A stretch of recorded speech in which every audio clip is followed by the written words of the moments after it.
اب دیکھیں یہ اوپر گھر ہے، نیچے جو ہے یہ بنات کا مدرسہ ہے۔ اب جو بھی عورت قرآن پاک صحیح پڑھی ہوئی ہے اس کو چاہیے کہ وہ اپنے گھر کے اندر اگر کوئی حال خالی ہے تو اس کے اندر دوسری بچیوں کو پڑھانا شروع کر دے۔ اگر وہ عالمہ ہے تو تفسیر قرآن پڑھانا شروع کر دے۔ اگر صرف قرآن پاک پڑھی ہوئی ہے تو الفاظ قرآن درست کروا دے۔ اور اگر کچھ بھی نہیں کرنا تو کم از کم جو علاقے کی عورتیں ہیں ان کو وہ نماز درست کروا دے، کلمے درست کروا دے، درود شریف درست کروا دے۔ کیسے مفتی ندیم صاحب آپ یہاں پر کیا فرمانا چاہیں گے؟ بالکل بالکل درست فرما رہے ہیں۔ جی جگہ خالی پڑی رہتی ہے عمومی طور پر، آدھے آدھے گھر خالی ہوتے ہیں، بالکل بالکل، اور اس کے ساتھ ساتھ بڑی بڑی بلڈنگیں ہیں۔ جی جی، ان کو قرآن کی خدمت کے لیے وقف کرنا چاہیے۔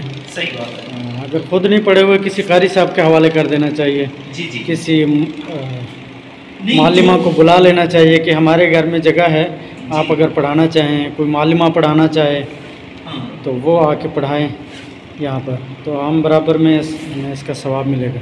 جی جی بالکل۔ تو ہر ایک کے اندر یہ جذبہ ہونا چاہیے، یہ جذبہ ایمانی ہے، اور ہم نے ہی نسل نو تک یہ چیز پہنچانی ہے۔ اگر ہم اس طرح کی کارروائیاں نہیں کریں گے، اس طرح اقدام نہیں اٹھائیں گے تو پھر یہ کام پیچھے رہ جائے گا۔ آج کل گلی گلی کے اندر مدرسہ نہیں ہے، یہی وجہ ہے کہ لوگ اپنے بچوں کو ٹیوشن پڑھاتے ہیں۔ وجہ کیا ہے ٹیوشن کی؟ مین وجہ گلی گلی کے اندر مدرسے کا نہ ہونا۔ اب دیکھیں اسلامی ملک ہے، اس کی گلی گلی کے اندر سکول تو ہے لیکن مدرسہ نہیں ہے۔ کاش کہ ہمارا ہر گھر مدرسہ ہوتا، اور ماں کی گود تو ویسے مدرسہ ہوتی ہے مفتی صاحب۔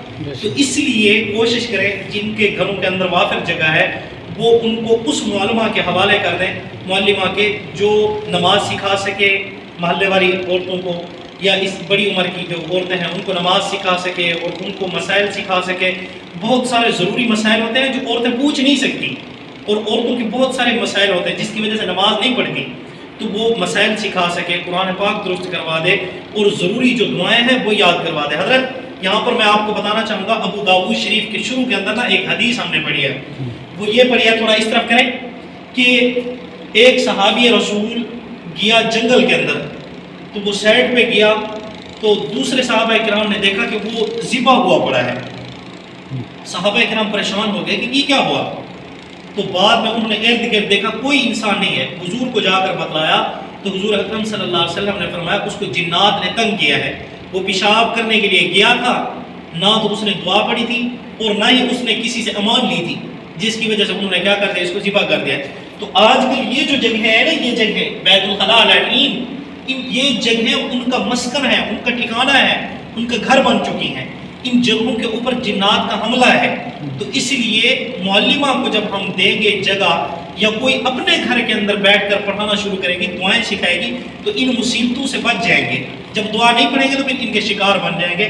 اللہ رب العزت ہماری جو نیو جنریشن ہے اس کو بھی اور ہماری ماؤں بہنوں کو بھی دین کی سمجھ نصیب فرمائے، اور جن تک ہماری یہ آواز پہنچ رہی ہے اللہ رب العزت ان کو دین کی خدمت کرنے کی توفیق عطا فرمائے۔